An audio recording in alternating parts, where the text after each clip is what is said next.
All right, everyone, welcome to Strictly Sports. I am Jacob Brown. Today, we're going to do our post-2020 NFL mock draft pod. I'm joined, as always, by CJ Uri and Stephen Cashin. How are you guys doing? It was such an amazing draft these last few days. It was great to watch some live sports. There wasn't any, physical contact or anything like that, but it was nice to see all those replays on my TV. I felt like I was watching sports again. I thought they did an unreal job with the draft. I think that you're going to see more guys stay at home for the draft now to be with their families because this went so well.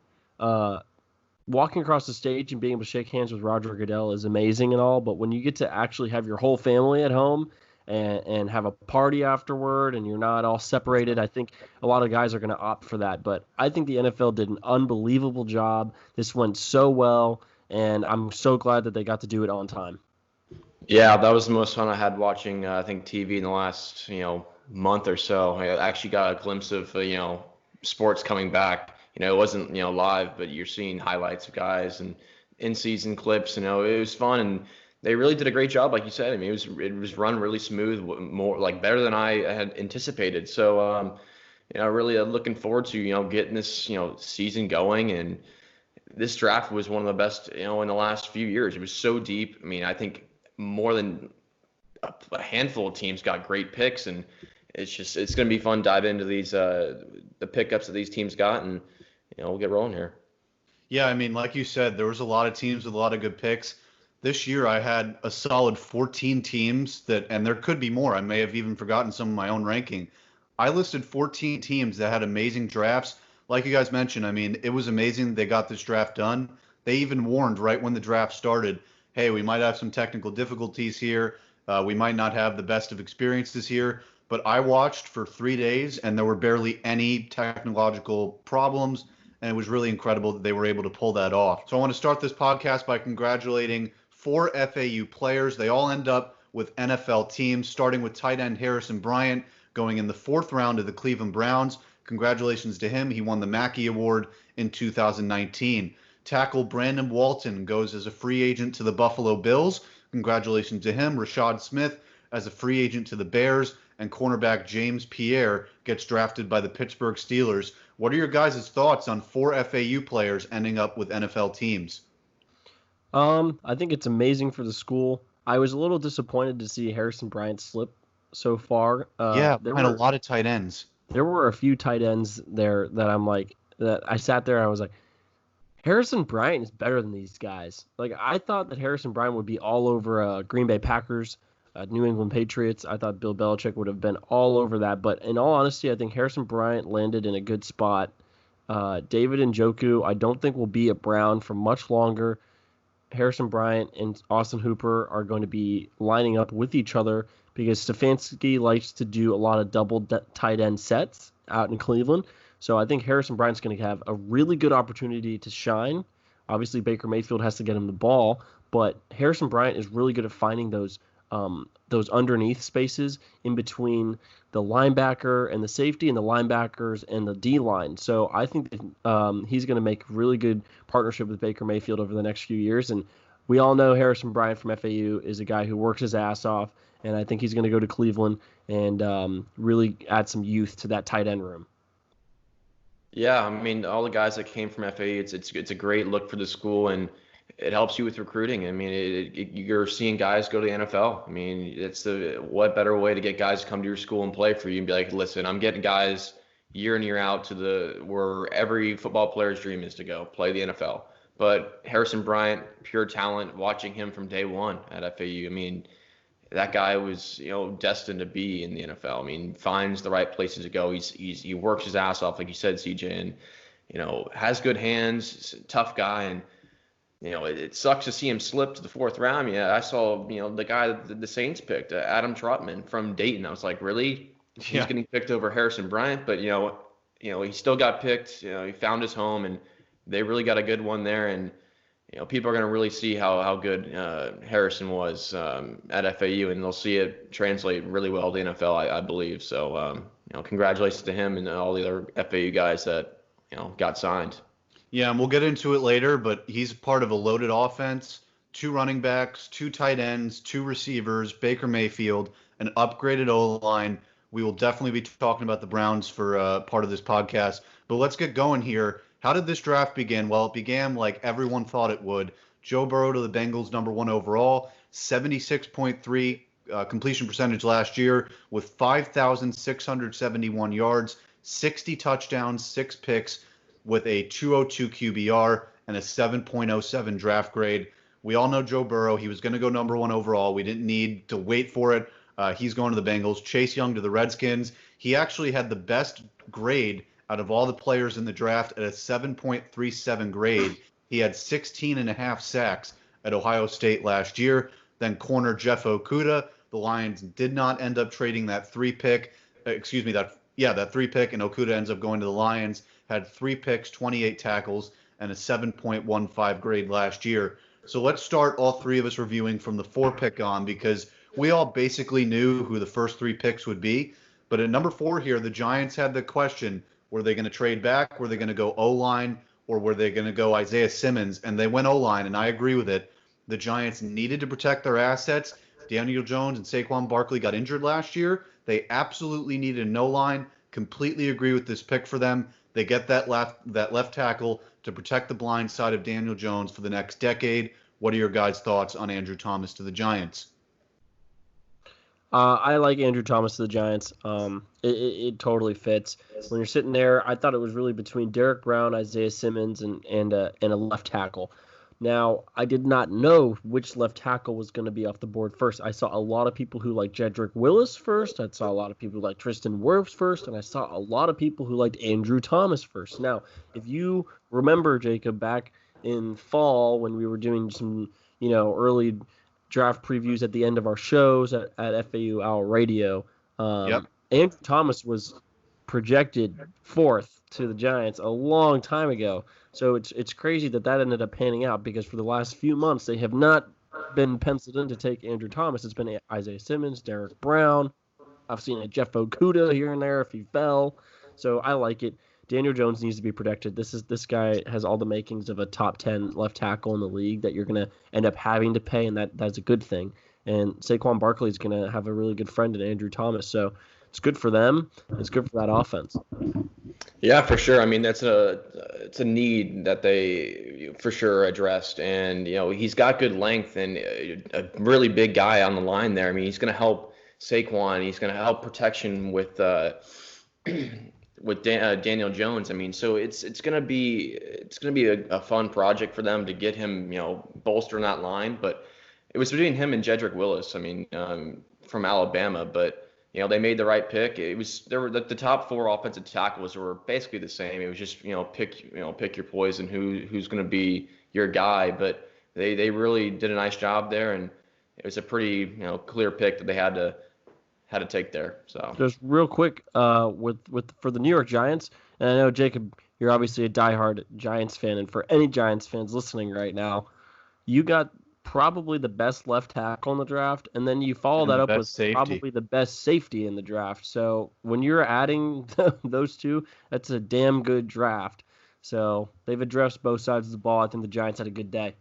Oh, I love it. And the Giants also went corner once or twice, and they went with 3 linebackers. I love the way that the Giants drafted 100%. But I'm going to stick with O-lineman here instead of going in an order. I'm going to continue now with Jedrek Wills. He went 11 overall to the Cleveland Browns. We talked about the Browns kind of revamping that O-line. They signed Jack Conklin from Tennessee. Now they get Jedrek Wills from Alabama. This might be a completely different scenario now in Cleveland, adding 2 really impactful offensive linemen.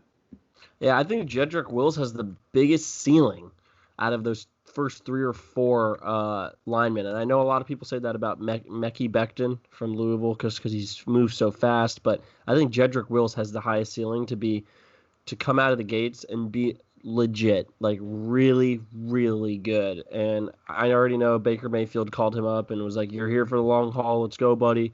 I know Baker Mayfield was ecstatic with this pick because there was a lot of times that Baker Mayfield was flushed out of the pocket, and he isn't that great throwing on the run. So this is a great pick. I like Jedrek Wills a lot, and I think he was a top 5 talent that fell to 10, which was very, very, very, very good for the Cleveland Browns. Yeah, watching his film too was impressive. Watching, he doesn't give up much ground. Once the ball snapped, he sits there, doesn't give up his ground. He gets to the second level, even when the ball's thrown to the screen, the running backs, he's getting to the second level and he's able to move guys. So I mean, that's really good to see in the NFL. You know, you get to more complex offenses. You have to be able to protect your quarterback and then move up the field when needed to. So, you know, a big guy, 6'4", 312 pounds. I mean, Jesus. I mean, you got a unit on the line there, and it's going to really help their running game. You know, give Baker Mayfield some more protection. So they really did a nice job there in getting a big tackle on the left side there. Yeah, I totally agree. And then you look at the other O-lineman, Mekhi Becton to the Jets. They needed their left tackle to protect Sam Darnold. I actually think they were really smart because they said to themselves, listen, yes, we need a receiver, but you don't necessarily need that big name receiver like Judy or Ruggs.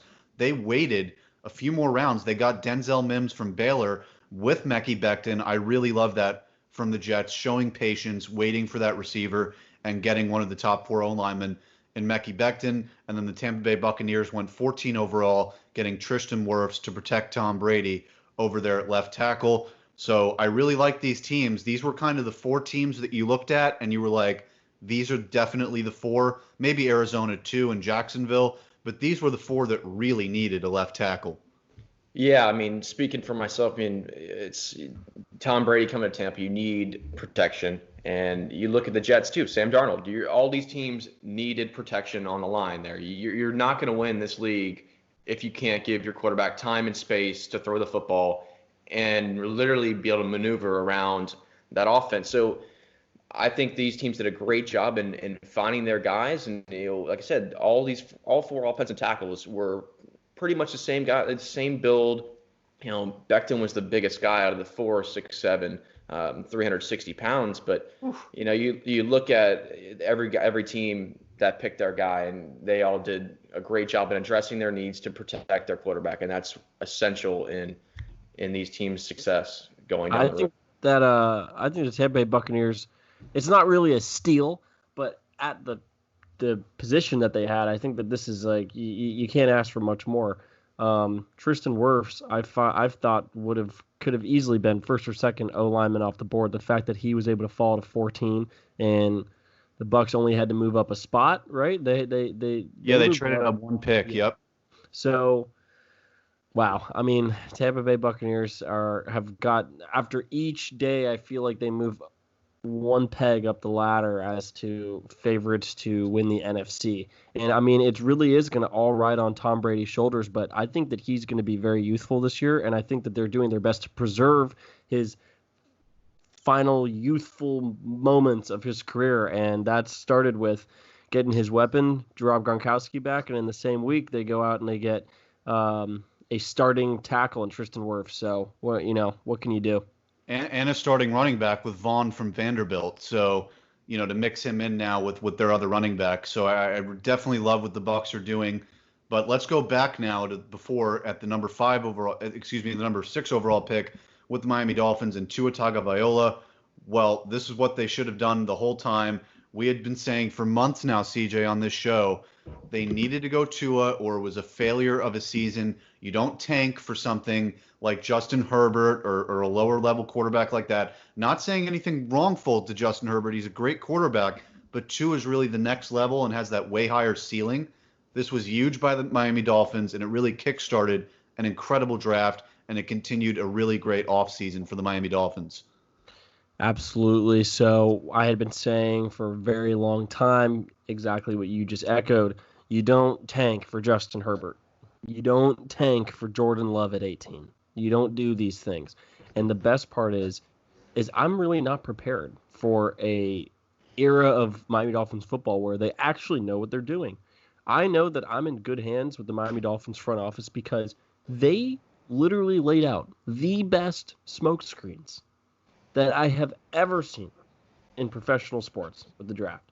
It is truly insane the amount of bullshit news that I heard from reporters, from Miami Dolphins beat writers and whatnot, that they wanted Justin Herbert, and their room loved Jordan Love, and Tua Tagovailoa probably won't be the pick at 5, and they can take Justin Herbert at 5 or whatever. There's an NFC exec who literally said to Matt Miller, and a few other draft analysts. The smokescreen that the Dolphins did to get Tua and not have to trade up was fucking brilliant. And it doesn't get any better than that. And what I thought would be running back at 26 or running back as their first pick of the second round, I ended up loving what they did because they've now given Tua Tagovailoa a line that is going to season themselves through Ryan Fitzpatrick. And when he inherits this team, they're going to have an actually elite O-line. So what the Dolphins did in getting Tua, it was huge. And I'm not going to dwell on the Tua pick because I felt like it was obvious when it was at 5. Everybody knew that they were going to pick Tua. It's what they did to help Tua, and the Dolphins had a clear plan. So Tua Tagovailoa, you're welcome from the Miami Dolphins front office. Yeah, for sure. I mean, they made the right pick. I mean, it was the clear, obvious choice, the best quarterback available when healthy. We talked about that. You can't emphasize it enough. Everyone wants to rag on, well, he's going to get hurt, the hip. The question is there, but when he's healthy and ready to go, I mean, he throws a great deep ball. He's mobile. He can run around. I mean, you give him protection, you give him time, and you keep him off his back. He's going to be a dangerous player in the NFL. He's going to be there for a long time. And I really like his stuff. I mean, not an overly big guy. He kind of reminds you of a Russell Wilson, but throwing from the left-handed side. So I really like what they did there. And like you said, they went down and got an offensive tackle, got a guard. They really addressed needs to build around Tua. And that's why I give them one of the best draft grades of all the teams, because they did address everything they needed to for the whole entire team in itself. Yeah, I mean, you add Austin Jackson, you add Robert Hunt, you add Solomon Kindley, you add Eric Flowers through free agency. Suddenly you're talking about 4 brand new offensive linemen for this team. You add 2 running backs with Matt Breida and Jordan Howard. I think this team is really poised to go on a really surprising run. Now, do I think they're AFC East winning potential? Maybe not yet. I'd say they're a year or 2 away from that. Buffalo's a really complete team, and they had a great draft as well. But Miami's really now in the mix. You could legitimately say this team is in the playoff race at this point now that there's that extra seed in the NFL now. Yeah, I don't want to sit here and it's really hard to sleep on the New England Patriots because you never know what Bill Belichick is going to do. But I didn't really like the New England Patriots draft. I didn't. I know their philosophy is to trade down, so I don't really see the Pats winning more than 7 games this upcoming year. Okay, because if they're going to go into the season with Stidham or Brian Hoyer and really no receiving weapons, and Sony Michel and whoever else in the backfield, I'm forgetting his name, he's a great player, but whatever, James White, I don't really see them winning more than 7 games, but I give them 7 games because it's Bill. What I would look at is that division is going to run through 2 games. And it's both the Miami Dolphins at home against the Buffalo Bills and Miami Dolphins away at the Buffalo Bills. That's where that division is going to go through. Because whoever emerges from those games and if the Jets and Pats are winning games on those weekends that the Fins and the Bills are playing, then they'll set themselves up to be able to be there at the end. But I think the division is the Bills, but it's all going to see how far Josh Allen can take them. But yes, I know we were talking about O-line, but whenever you guys get the chance, I definitely think you guys should watch some film on Austin Jackson, the left tackle that the Dolphins took at 18. He's got a lot of upside. He's a big body, and he moves his feet really well. So when you're going to draft a quarterback at 5 and then draft his starting left tackle at 18, it's a damn good draft. So. Yeah, I mean, Austin Jackson might not be one of those big 4, but he's still the 5th O-lineman taken. So you can't really complain about that if you're the Miami Dolphins. You got some sort of talent right there with Austin Jackson, also coming from USC. So he's a great player. And when you look at his draft grade, Austin Jackson's draft grade was a 6.34. Tristan Wirfs' draft grade was a 6.48. So it's not like there's a ton of separation even between Tristan Wirfs and Austin Jackson. So really just great job by the Dolphins. And by the way, Tua in only 9 games, 33 touchdowns, 3 picks.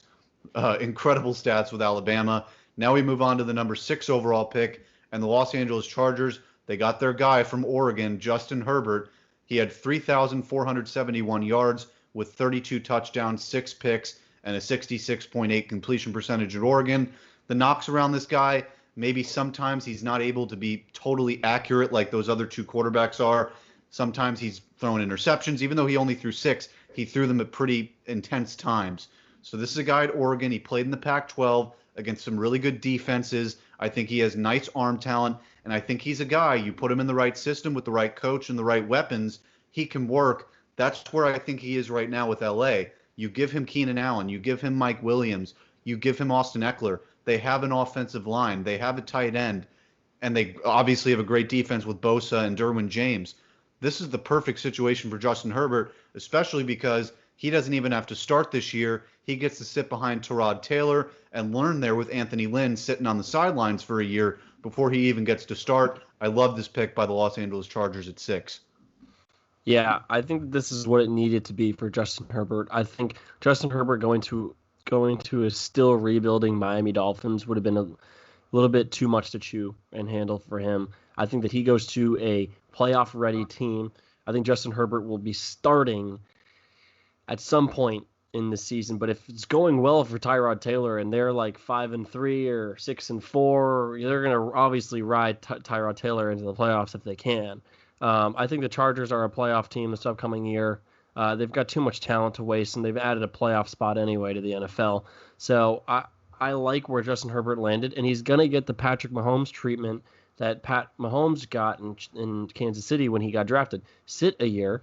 If we're in the playoff discussion and we've pretty much clinched by the last week of the season, we'll give you a start, see how you do, and then the following year you come back, you know the offense, and the team's ready to have you leading the squad. I think this is perfect for Justin Herbert, and I really feel bad for the guy for all the slander that he got going into the draft. It's not fair to him. It's his big night, and everyone's just like, Justin Herbert, he's a B-rate prospect. He's got all the makings of an A-rate prospect, and I think that the Chargers are going to be able to build something around him because it's pretty much already built. I look at it this way. They won with Phillip Rivers, and Herbert looks just around the talent level of Phillip Rivers. I don't really see much of a difference there. I mean, am I wrong here? No. So the thing is Phillip Rivers was probably the least athletic quarterback in the NFL the last decade. So when you're going to add Justin Herbert, who has just as good of an arm as Phillip Rivers, if not better, and it has a similar accuracy level, but can actually get out of the pocket and make plays with his legs, I think you're getting a Phillip Rivers that can run. And that's not bad for the Chargers. I mean, you look at Phillip Rivers' regular season record. They were in the playoffs many times. He just couldn't get them over the hump because he couldn't extend big drives. He couldn't extend big plays. And I think Justin Herbert has that. Now, what Justin Herbert's going to need to find is that it factor that Phillip Rivers has always had. Phillip Rivers always steps on the field, and this guy means fucking business. This guy means I'm going to get on the field, and I'm going to do whatever it takes to win. And Herbert needs to find that. And then at that point, they've got Phillip Rivers who can run. Yeah, I've been one of the guys that hasn't been, overly hyped about Herbert. I mean, that's just me personally, but he has the size, has the ability to be the guy and lead your team to the playoffs, win you games. He has that mentality. He doesn't like to lose. He wants to win and give you everything he has. The thing for me is if he refines his ball consistency, his ball placement, his deep ball is all right. If he refines that a little bit, then he'll have every tool in his box to really thrive in the NFL. And that's going to come along with sitting behind Tyrod Taylor for a year, potentially. Not starting right away could be the best thing for him. Learn the ways of the NFL, sit behind a guy, see how, the system works, and then dive into it your second year. So he has all the makings to be a great quarterback. I'm just looking at his film. I just think he has a lot of things to work on. Coming out of the college game and translating it to the NFL. But a guy that really has everything that you need to be a QB1 in the NFL in today's game.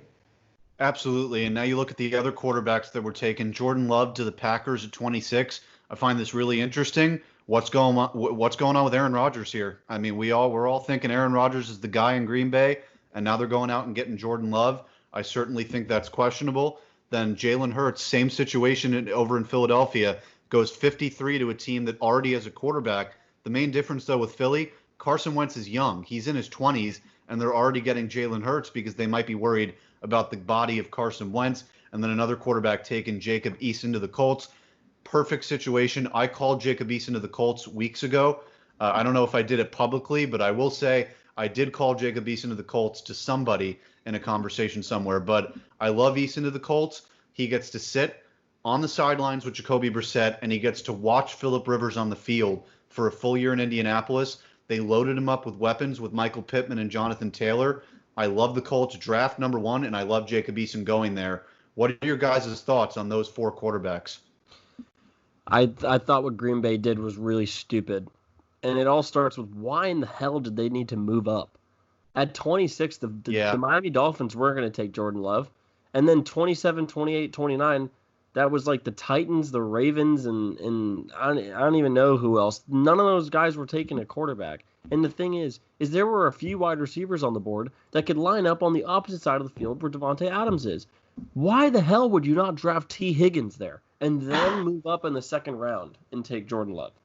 Makes no sense. And honestly, I think it's really disrespectful to Aaron Rodgers, who still has 2 or 3 more championship caliber years in his body, especially next year. So here is where, if you're a Green Bay Packers fan, you're Aaron Rodgers, you feel literally disrespected. Here's why. The San Francisco 49ers, look at their draft. Look at who they added in the first round. That is a team that is like, I want to win the Super Bowl this year. And Aaron Rodgers got literally mopped twice by the San Francisco 49ers. By halftime, he was down by 3 or more touchdowns 2 times. So this is who they're dealing with. They lost in the NFC Championship to the 49ers. They lost in the regular season to the 49ers. They did not have home field advantage in the NFC because of the 49ers. And what did they do? They decided to draft Aaron Rodgers' replacement who won't play in 3 years. It's ridiculous. It is absolutely ridiculous. The 49ers add a starting defensive tackle and a starting wide receiver. And Trent Williams, by the way, in the trade, top 5 left tackle. Yeah, so I'm looking at it, I mean, you hit all the points, and I'm sitting there on draft night, I'm looking, I see that pick come across, and I'm like, what the fuck? You don't need to move and make a drastic, leap to go get that guy. He was going to be around in the second, third round even. You really reached in the first round. And like you said, CJ, like the 49ers are in win now mode. A team that just went to the Super Bowl and is an eyelash away from going back and winning it. They were 5 minutes away from winning that Super Bowl. They were one first down away.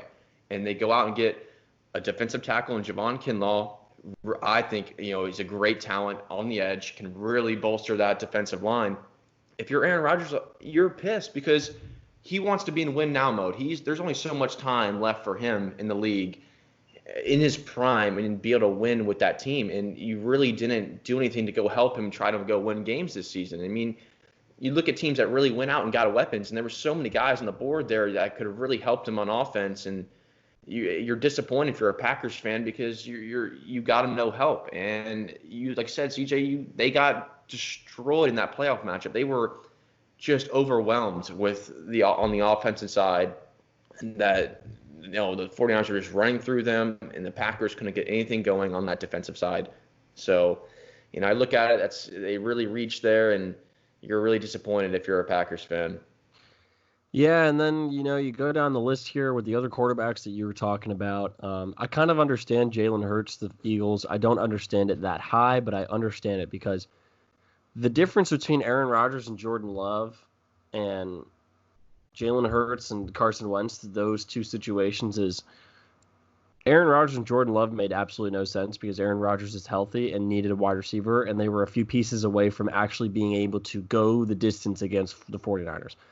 The Eagles, on the other hand, they lost round 1 to the Seahawks, and Carson Wentz has really bad injury problems. So what happened in that playoff game? Didn't Carson Wentz have to leave the game?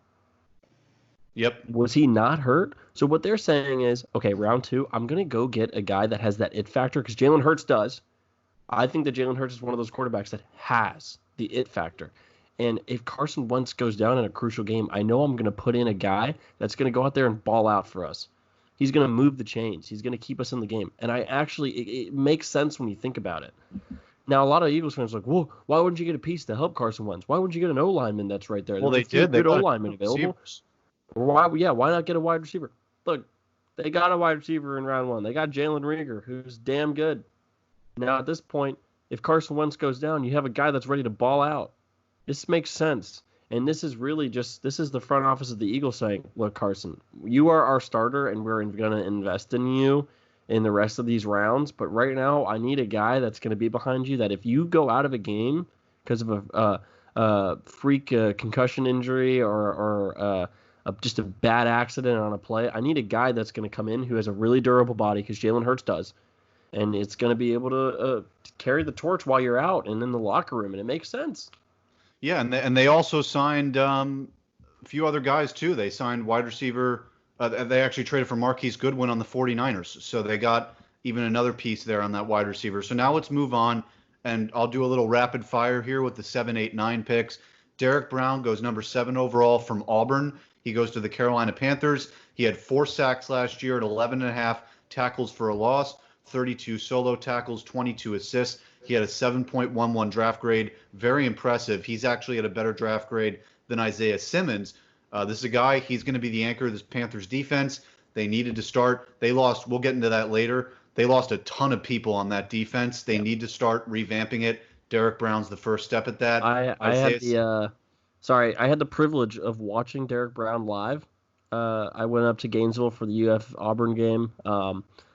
And I sat in my dad's seats, and I seriously was mesmerized as how this guy was literally destroying a very capable UF offensive line, and he was in the backfield every play. This guy is legit and might be my draft crush outside of Tua.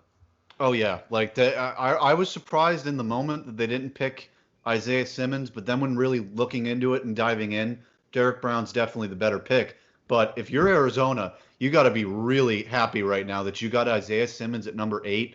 He slipped for sure.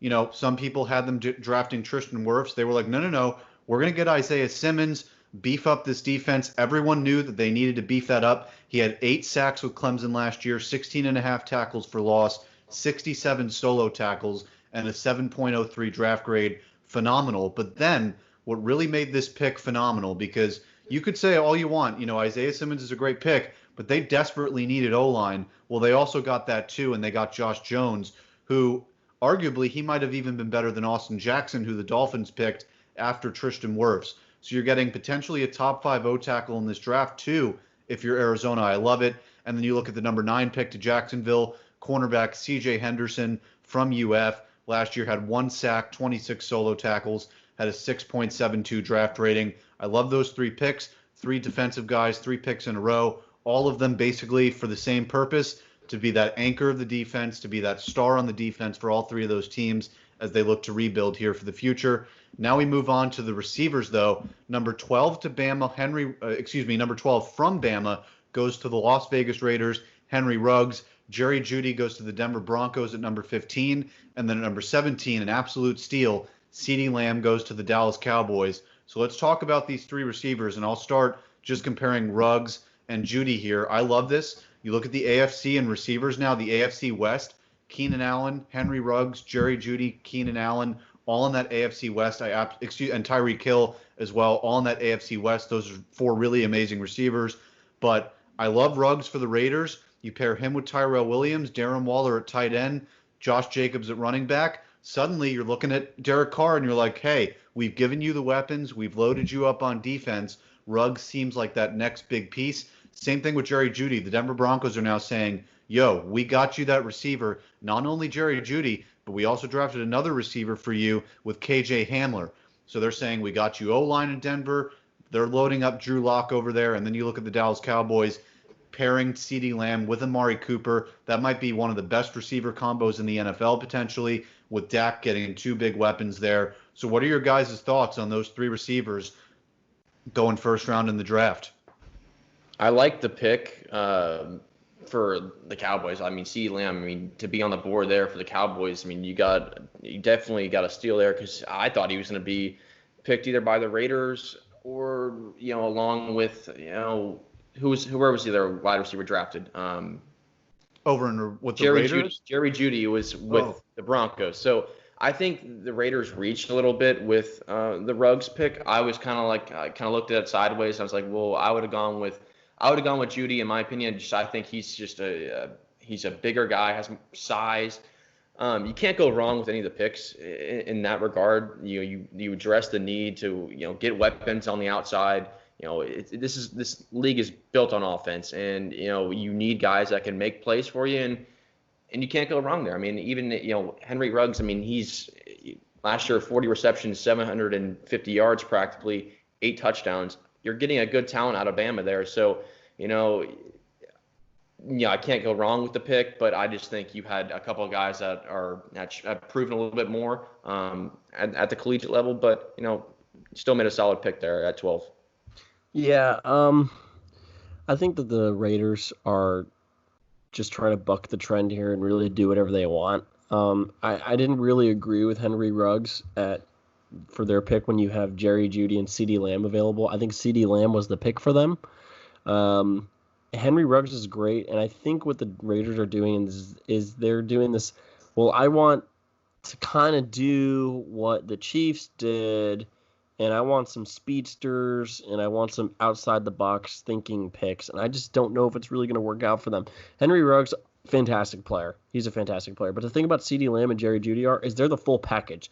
Without Henry Ruggs' speed, he's not anywhere near what CeeDee Lamb and Jerry Jeudy are. So you're really banking on, is Henry Ruggs going to turn into a Tyreek Hill? Because that's what they want. You're getting Henry Ruggs to turn into Tyreek Hill. And is he going to turn into that? We don't know. Does he have the ceiling for that? Absolutely. But you got to use him properly. And that's the thing. The Chiefs have found out how to make a very undersized wide receiver in Tyreek Hill basically a top 10 wide receiver in the league despite his height because of his speed. So you have to use that to Henry Ruggs' advantage. And I love the Jerry Jeudy fit in Denver. Jerry Jeudy and Drew Lock, and it's just such a John Elway pick. John Elway, quarterback, he's basically like, I'm going to get you this badass wide receiver, and Jerry Jeudy did. He is really, really, really good, and I like the fit there. So I like the fit for CeeDee Lamb and Jerry Jeudy. I don't really know if I like Henry Ruggs and the Raiders' offense just because I don't really have that much faith in that coaching staff right now and that front office because I don't know what the hell they're doing. Yeah, you bring up some good points. It's like, if you're going to go outside the box, you better hope it pans out. They got to hope that Henry Ruggs turns into some version of Tyreek Hill. Obviously, they're not expecting him to be, that level receiver. I mean, he's tremendous, but they need him to be that speedy guy on the outside. They have Tyrell Williams. They have Darren Waller, Josh Jacobs. I love that offense. But, yeah, I mean, I think Drew Lock is a lot happier right now. He gets that weapon to pair with Cortland Sutton. They have Melvin Gordon in that backfield with Phillip Lindsay, and they have Noah Fant at tight end. They had a Glasgow at offensive line, and they had a great draft as well that we'll get into later. But I love it for Denver. And then, obviously Dallas, pairing him with Amari Cooper, CeeDee Lamb. I mean, that's pretty incredible for them. And Dallas, actually, and it actually took me until a few minutes ago when I was doing prep for this show. The Dallas Cowboys, they had a top 5 draft. Really amazing draft. And for a first-place team to do that, pretty incredible. So we go down this draft here, some more receivers. Jalen Reagor to the Eagles might have been an overdraft there. I do like it, though. They needed kind of a slot guy. Then you get Justin Jefferson to the Vikings from LSU. Love that. He's replacing Stephon Diggs, who got traded to the Bills. You look at Justin Jefferson's stats, 18 touchdowns in 15 games. Really incredible stat with 111 receptions. And then Brandon Ayuk to the San Francisco 49ers. And they get him because they obviously needed a big target over there. But then you look at some of these other picks. Kayvon Chason to the Jacksonville Jaguars, outside linebacker. Absolutely love that pick. He's a steal at 20 for the Jags. Yeah, Kayvon Chason, he in my opinion, he was a top 15 draft pick. So to slip to 20, I like what the Jags are kind of doing here. They're like, let me build the defensive side of the ball, get the trenches going a little bit, get the secondary going, and we'll see where we are after this season, and I think they're going to be around a 4-win team. I like Gardner Minshew, but they're just not really prepared to win. So we'll see where they are in the draft next year, but I like what they did, and I like Chason at 20 for sure. Jalen Reagor, a little bit of an overdraft, but he's got upside, a lot of upside.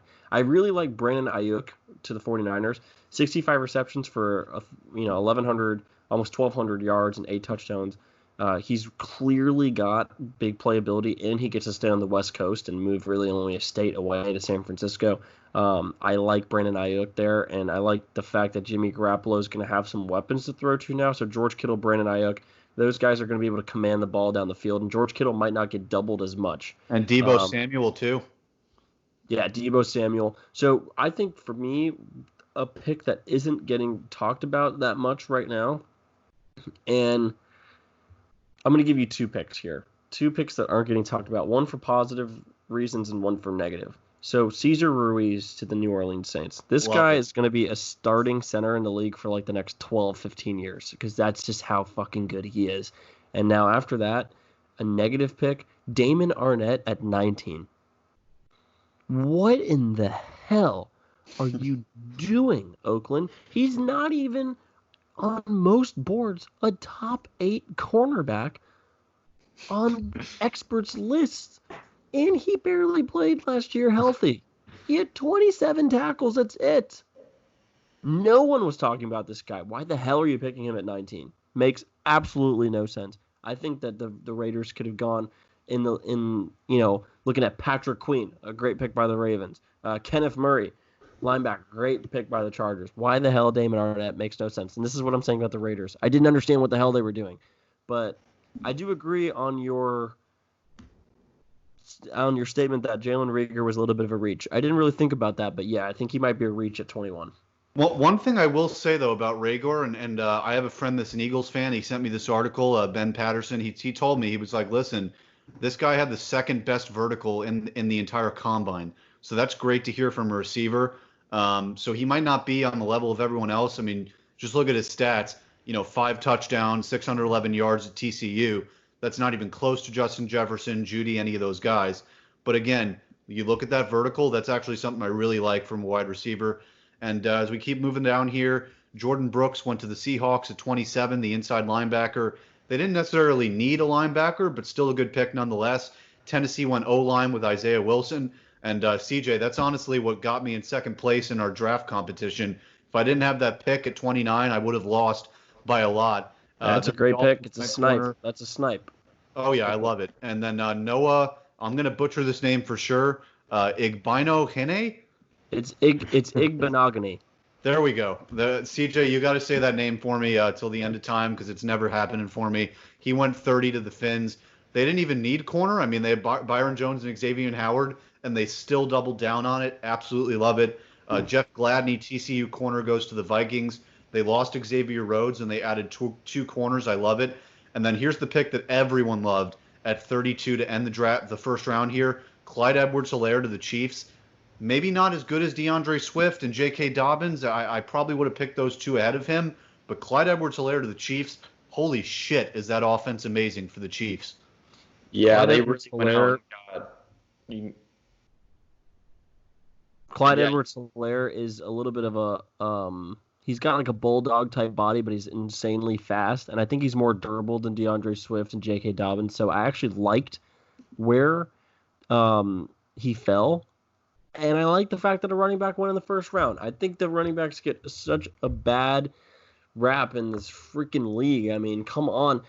There are like 5 plays in the playoffs I can name right now that I'm like, a running back made that play, and without that play, where the hell is this team going? Damian Williams could have really got NFL Super Bowl MVP nods because he had a really, really good game against the 49ers. Yeah, he was undrafted, but the running backs, you got to respect them more, and I'm really happy that a running back went in the first round. And Clyde Edwards-Helaire, dude, this guy's legit.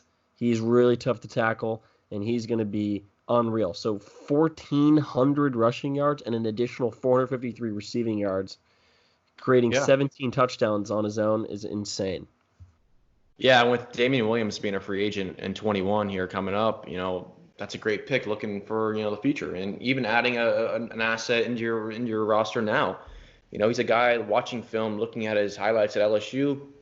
He can catch the ball out of the backfield. He's very versatile. He runs the ball really hard upfield, gets that second level, and he gets it going. Not afraid of contact. He just runs.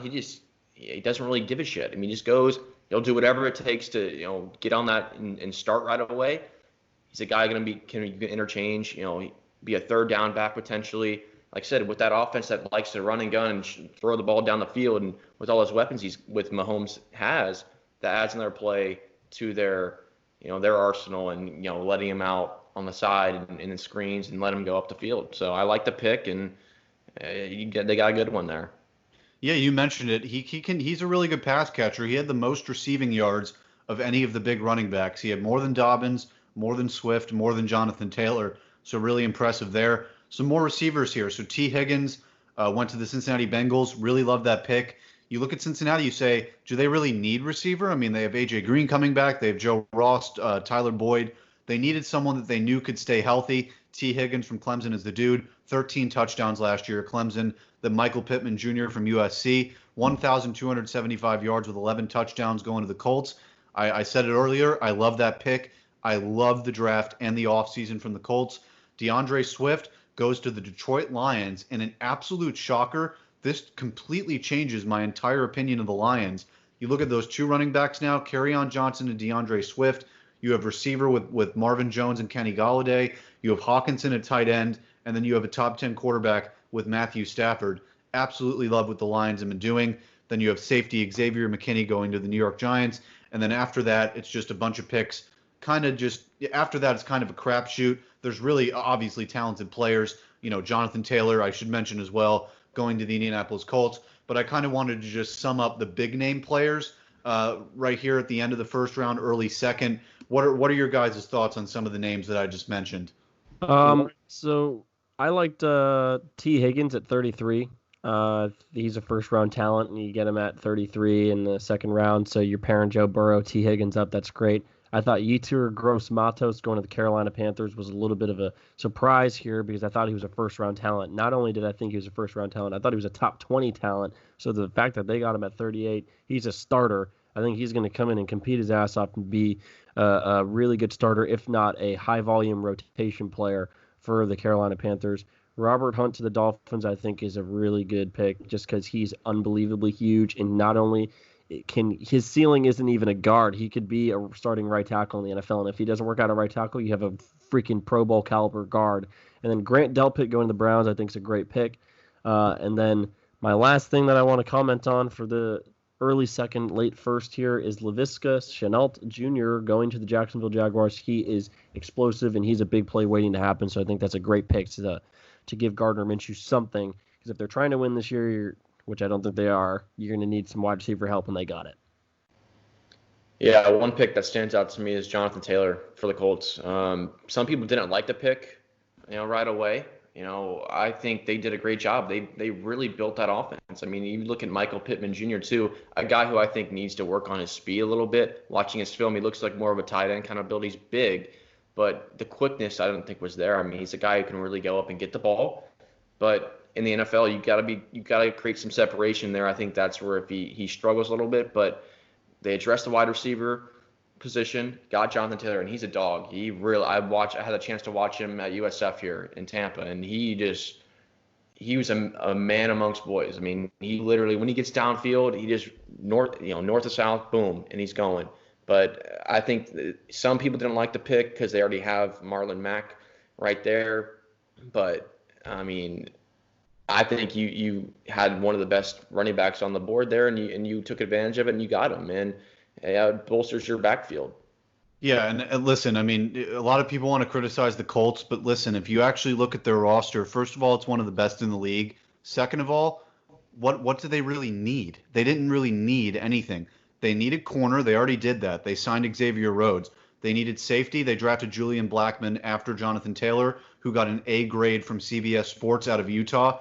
I mean, they didn't need anything other than safety, corner, running back, wide receiver. They had to do this. And obviously they needed a quarterback for the future. And this is where we'll start getting into individual teams. And before I do that, I'd also like to mention, of course, J.K. Dobbins went to the Baltimore Ravens. I didn't mention that. Tremendous pick for them, pairing him with Mark Ingram. Just look at that run offense for Baltimore. It was number one last year. It might be like number infinity next year. I mean, just crazy running potential for them. But you look at the Colts. I'll just go over their draft here. I have them at around basically the 9th best draft. You could argue they're up, top 5, number 8, 7.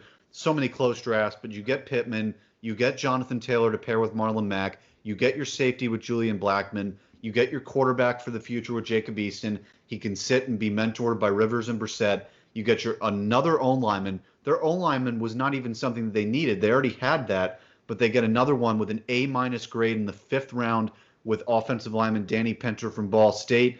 They got wide receiver Desmond Patton, a B grade from Washington State in the 6th round. And then again, they added through trade and free agency. Yes, did they lose Devin Funchess, Adam Vinatieri, the kicker? They lost Cesar. They lost Eric Ebron, but they replaced Eric Ebron with Trey Burton at tight end. They got DeForest Buckner at D end. Huge acquisition from San Francisco. So offseason combined with the draft, I am absolutely loving this Indianapolis Colts team. CJ. Oh, yeah, I mean, absolutely. I really like that Jonathan Taylor pick, as Steven said, at 41. I think that's really good. I liked Marlon Mack with the Colts, but he had injury problems, so they needed to address running back. And Jonathan Taylor is a workhorse, 2,003 yards.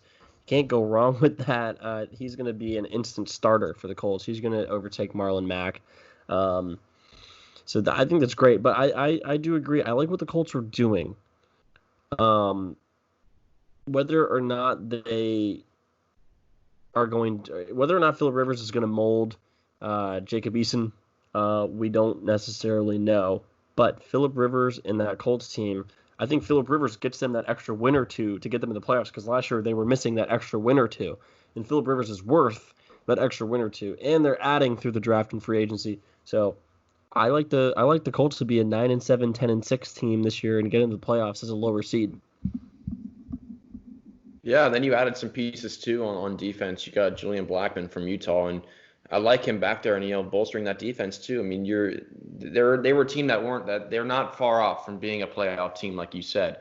And you go out and get a guy like Jonathan Taylor, and you go out and get Michael Pittman. So like we said, they address the offense great. You got Phillip Rivers, a guy who really puts his head against the wall and just he wants to win too. He's been in LA for it was San Diego, but he's been there a long time, new scenery. Now he's around a team that's really built to, they built around him trying to win now. And you did some good things. You got Robert Winstor in the 2nd round from Penn State, defensive tackle. You got some pieces on defense, see how it works out. But I like they're a team people kind of sleeping on just because they're the Colts. You not really hear much of them, not too much star power there, but they really address some good needs there. You got Jacob Eason backing up Phillip Rivers now. See how that pans out here in the future, but they're doing some good things, and a team that, like CJ said, could be 9-7, potentially can get that 10th win and get into the playoffs again. Yeah, and another team I really like, the Denver Broncos. They've kind of done the same thing, free agency and the draft. They added 2 receivers to help out Drew Lock, Jerry Jeudy and KJ Hamler. They pair him with Cortland Sutton, so now they have 3 legit receivers. They also added another tight end, Albert O. Not going to try that last name either. Albert O from Missouri, a B- grade in round 4. Really tremendous value there. They added another wide receiver, Tyree Cleveland from UF.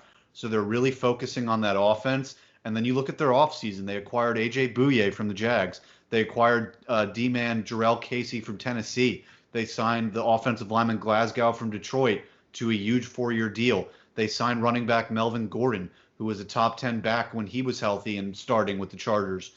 I mean, I love this Broncos team. They also drafted defense as well. Michael O, A- grade out of Iowa, a corner. I love that. They added center Lloyd Cushenberry, a center 3rd round out of LSU. Defensive line McTelvin, a Jim. So this team, offensively, defensively, they just look like a solid football team to me. I love this Broncos roster. Yeah, they did a really nice job in getting guys on offense and really helping, Lock in the QB position. I looked at the Broncos schedule the other night from 2019, and they lost 6 or 7 games by 1 possession. Yeah. And that's a team that really people looked at. The record didn't show how they played. So going and get Jerry Jeudy, getting KJ Hamler, who I like a lot. I was watching his film from Penn State, and he's quick. He gets into open field. Once he gets that reception, he's down. He's going downfield, boom, and you can't catch him. But this team is close. They're really on the edge of being a playoff team. You flip a few of those 1 possession losses, you get 4 of those back, and you're in the playoffs. You're right there in the mix. So the Broncos doing a lot of good things. They have a lot of young talent. They're building for the future, and they did a good job in this draft in getting, and even look at the cornerback position. Michael, I'm going to butcher that last name.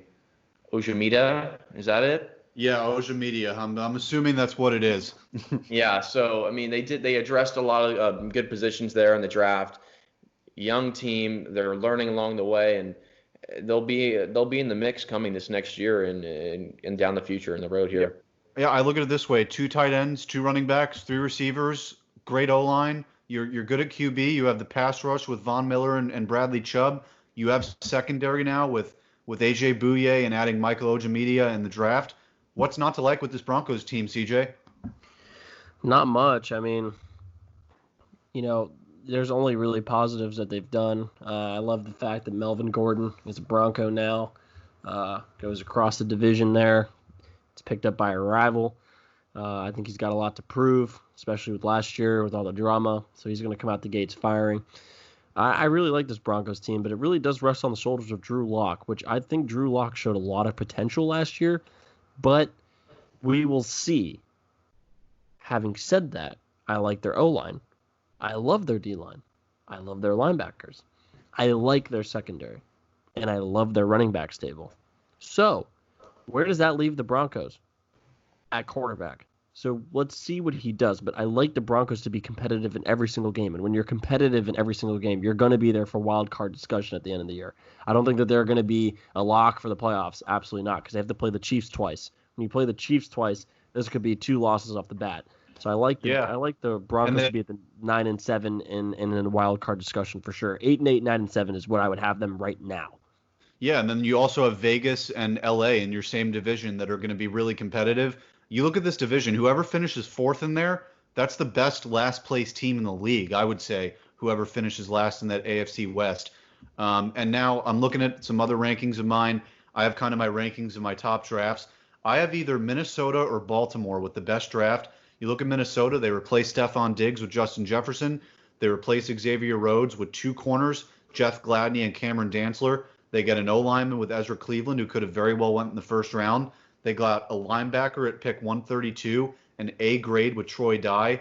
They got Kenny Willekes from Michigan State. He went really low at pick 225. I love Willekes. I mean, my friend, he's a Michigan State fan. I've watched Willekes for years. I think he's really solid on that D-line. What are your guys' thoughts on this Minnesota Vikings team? Also through free agency, I should mention, they signed wide receiver Tajay Sharp and signed defensive tackle Michael Pierce from Baltimore, who's an elite run stuffer. What are your guys' thoughts on Minnesota? I think they did a great job in the draft.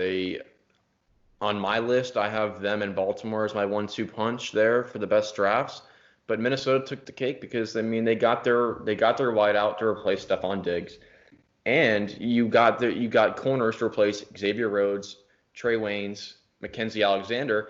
Yep. And so you got those guys and Jeff Gladney, and you got cornerback Cameron Dantzler. So you did a great job in replacing guys that you lost in the offseason. So you're not going to see a big drop off there. So I think they did a great job in really tackling what they needed to get in this draft. And positioning wise, they did everything they needed to do, and that's why I give them that A grade. And hats off to them. They're going to be right back in the mix again, and a team that's not going to fall off after losing key guys in the offseason here. Yeah, for the Vikings, I thought that they did a really good job in the draft. I agree that they would be up there for my 1-2 punch. I have them top 5. I don't know if it's top 2, but I definitely had the Ravens, as you said. So Steven hit home on the Vikings, so I'll hit home on the Ravens here. To go Patrick Queen, J.K. Dobbins, Justin Madubuike, and Devin Duvernay, all in the top 90 picks. And to see where they were drafting, they really made the most out of their picks. They got a starting running back, they got a starting linebacker, and they got a D lineman that could easily be up there for starting position, but he'll probably rotate in. This team just got better, and they were already like a 13-3 team.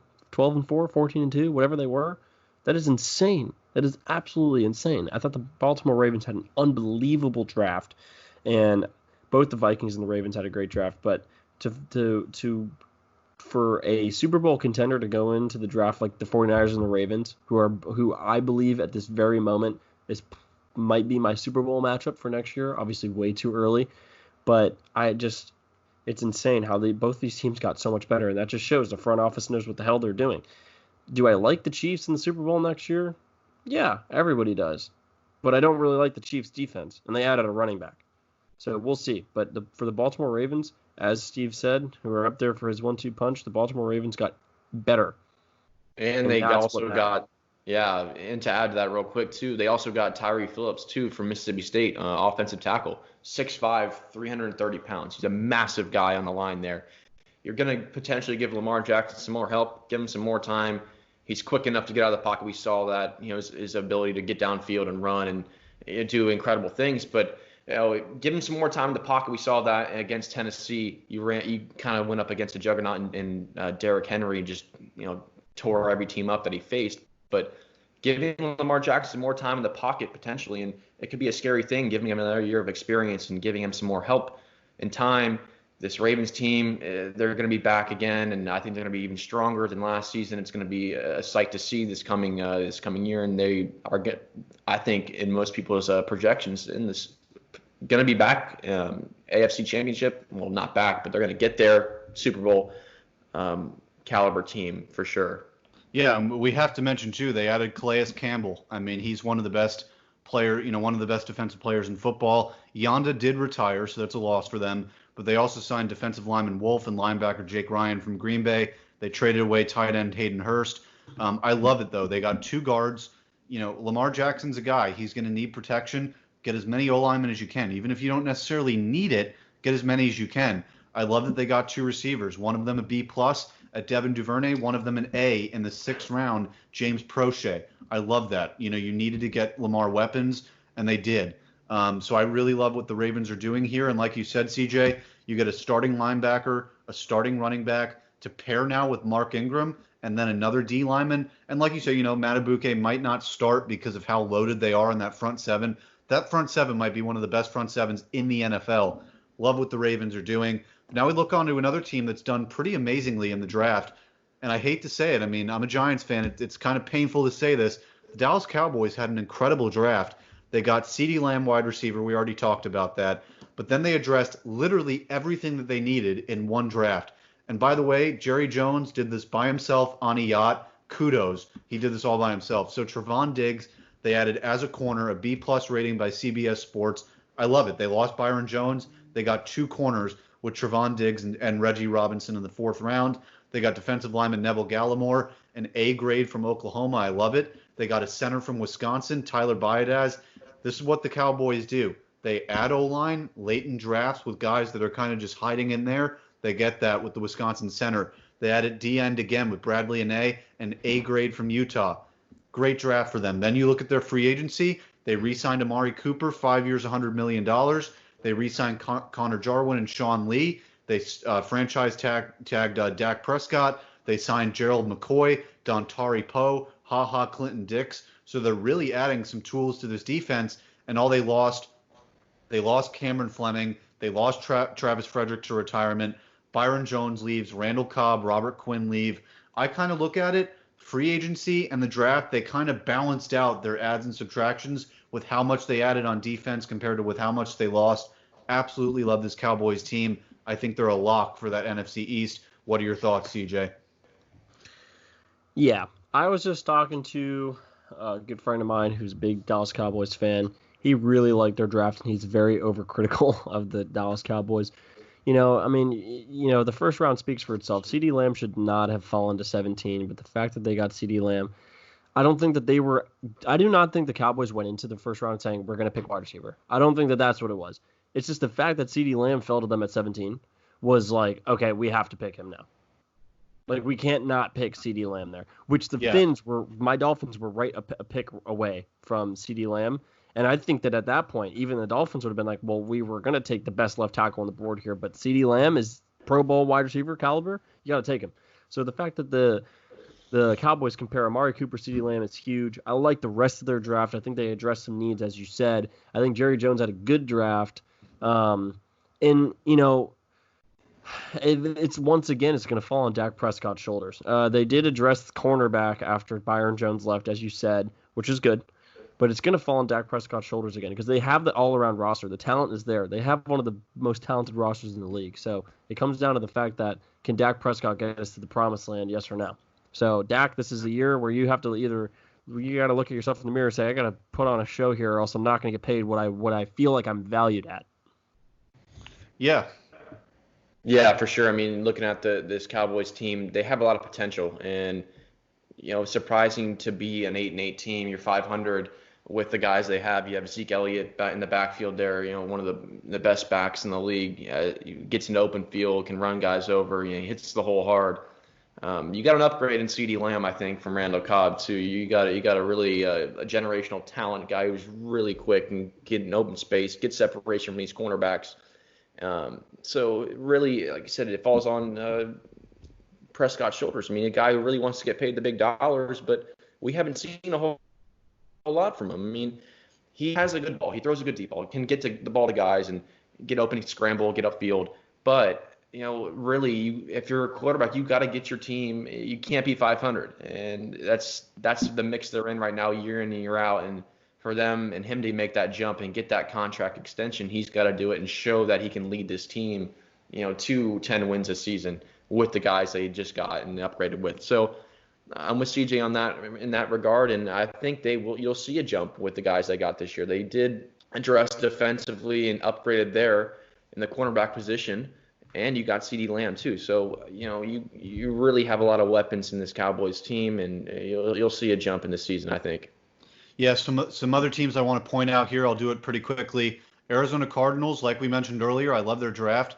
Isaiah Simmons and Josh Jones, they got their guy on defense and they got their left tackle. Love it. Some questionable picks there. Defensive tackle Leki Fotu and defensive lineman Rashard Lawrence. Kind of iffy picks, but then their final two picks I really love. Linebacker Evan Weaver, 6th round out of Cal, got an A-, and then running back Eno Benjamin, 7th round out of Arizona State, got an A grade as well. And then, of course, they acquired wide receiver DeAndre Hopkins in the offseason, along with offensive lineman Jordan Phillips and Devin Kennard on defense. So I love what Arizona's doing. You look at Cleveland, they added Jedrek Wills, they added Grant Delpit on safety. By the way, the Cleveland Browns, it's kind of weird to say it, they have one of the best rosters in the NFL. They are loaded with talent. Also adding defensive lineman Jordan Elliott in the draft, A- grading. Linebacker Jacob Phillips from LSU. Our guy Harrison Bryant from FAU. They added a center, Nick Harris. So they really focused on O-line. I love it from them. Also signing Jack Conklin in the offseason. So you basically added 3 offensive linemen, 2 tight ends with Hooper and Bryant. Love what they're doing over there in Cleveland. And then Carolina, man. You look at this draft, Derek Brown, A+. Defensive end, Yetur Gross-Matos, A grade, a defensive end in the 2nd round. Safety, Jeremy Chin in the 2nd round, A grade from Southern Illinois at corner. They get another corner, A- from Notre Dame, Troy Pride. 5th round safety, Kenny Robinson Jr., a B+ from West Virginia. Bravion Roy, a defensive lineman, a B+ from Baylor. So you go down these picks for Carolina, A's and B's in these draft picks. Love what they're doing over there with Carolina, and they got their quarterback now with Teddy Bridgewater. Presumably, they got their quarterback with Teddy Bridgewater over there in Carolina. Love those 3 teams. But the 2 I wanted to focus on with you guys and get your feedback on are these 2. The Jacksonville Jaguars and the Miami Dolphins, basically kind of in the same situation here. They're beefing up their rosters for the future, and they're really doing it well. Jacksonville here, C.J. Henderson, Caleb Von Chason, and Chenault. We already mentioned them, but they got defensive tackle Devon Hamilton, offensive tackle Ben Barch, Josiah Scott, a corner from Michigan State, and Shaquille Quarterman, safety Daniel Thomas as well. And they also added wide receiver Colin Johnson. And they also signed linebacker Joe Schobert from Cleveland to a 5-year contract. So I love what Jacksonville's doing. They're basically replacing all the guys they lost. They're replacing Bouye, Jalen Ramsey, Calais Campbell, Yannick Ngakoue with a bunch of guys that are going to immediately replace them on that team. And then you look at the Miami Dolphins, adding to an Austin Jackson, the corner. They get Robert Hunt. We mentioned all those guys. And so what are your guys' opinions on the Jacksonville Jaguars and the Miami Dolphins? We'll start with CJ. Yeah, so I'll start off with the Jacksonville Jaguars here. I think they're a year behind where the Miami Dolphins are. And Agreed. I think they're going to be following a similar blueprint here. But I like what the Jags did. C.J. Henderson, Calais Chason, and then, what they did with Laviska Shenault. They literally nailed this draft. And then really at this point it's going to come down to if Gardner Minshew is good enough for them to win around 8 to 9 games, because that defense is good enough. It's just the offense, really. So I like what the Jags did a lot, especially in the first 2 rounds. I think that they got 3 immediate starters. That's what you want. For the Dolphins, I love it. You got like obviously the pick Tua Tagovailoa. I mean, come on, the guy is legit. But it came down to we need to give him not only a solid defense to play to have to where he can be on the field, get back on the field, get the offense back on the field, and if he's got a few bad games, the defense can bail him out because that's what they have now. They've got a legit defense. Their defense is top 12 in the league for sure now. They haven't even played a game together. That's just all. Oh yeah. But I like what they did with the O-line. Austin Jackson, he's going to start at left tackle. Robert Hunt, he's going to start at right tackle or guard. And then you already have Flowers, who actually played really well at guard last year. And then they got Teddy Karras from New England, who started 15 games last year for New England. Got a good deal with the Dolphins. So they have a brand new O-line. And then they went around, and in that draft, they were able to get Matt Breida for next to nothing. And Matt Breida is a damn good running back. So now their running back stables, Jordan Howard, Matt Breida. But I think a pick that people are not really looking at for the Dolphins is the number 30 overall selection, Noah Igbenogany from Auburn. People are like, well, why would you do that? You have Xavier Howard and Byron Jones. Well, here's the thing. They didn't have a nickel cornerback. They didn't have a cornerback that's going to line up in the slot and track down the fastest slot receivers on every team. Noah Igbenogany comes from a family that every single one of them ran track at Auburn. This guy's got top-end speed. He's unbelievable. The guy's fast as hell. So now they've got a guy that's going to work in the middle of the field and track down these speedy slot receivers and maybe track down a tight end or two. So I like a lot what the Dolphins did, and I think that a steal that they got was the defensive end from Boise State, Weaver, who's a sack machine and was overlooked. So that was great. And then in the second round to go and get Raekwon Davis, who is a talent, that is a first-round talent. Did he put it all together? It took him a while to put it all together there. Because he had a few good seasons, then he tailed off. So I like what the Jags and the Dolphins have both done. And I'd say look for the Jags to be competitive this year and to have a similar season that the Dolphins had. They're going to take a few games to figure it out, and then by the end of the season, they'll probably be 4-12, 5-11, and be in position to get a Trevor Lawrence or an Justin Fields.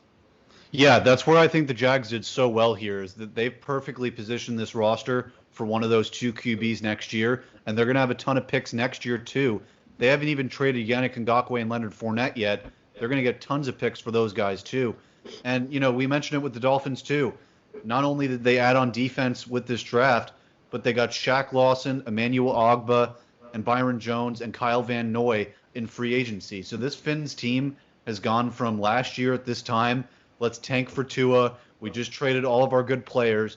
And not even a year later, you're looking at this roster, and you could really realistically say that they're going to make the playoffs. So just really well run there by the Miami Dolphins. And then I think we've got to mention just really quickly here the New York Giants and New York Jets. Like what the Giants did, they added 3 linebackers. They got their left tackle, best safety in the draft. They also added Matt Pert, right tackle. I think it puts a lot of pressure on Nate Solder, a guy that we gave a ton of money to. A guy that the Giants gave a ton of money to. And, he's kind of struggled here, so Pert puts that pressure on him. Giants needed corners as well. They drafted 2 of them, Darnay Holmes and Chris Williamson. They'll pair him with their free agent acquisition, James Bradbury. And then they got 3 linebackers in the draft as well as another guard, Shane Lemieux, that kind of puts the right guard for the Giants on notice there.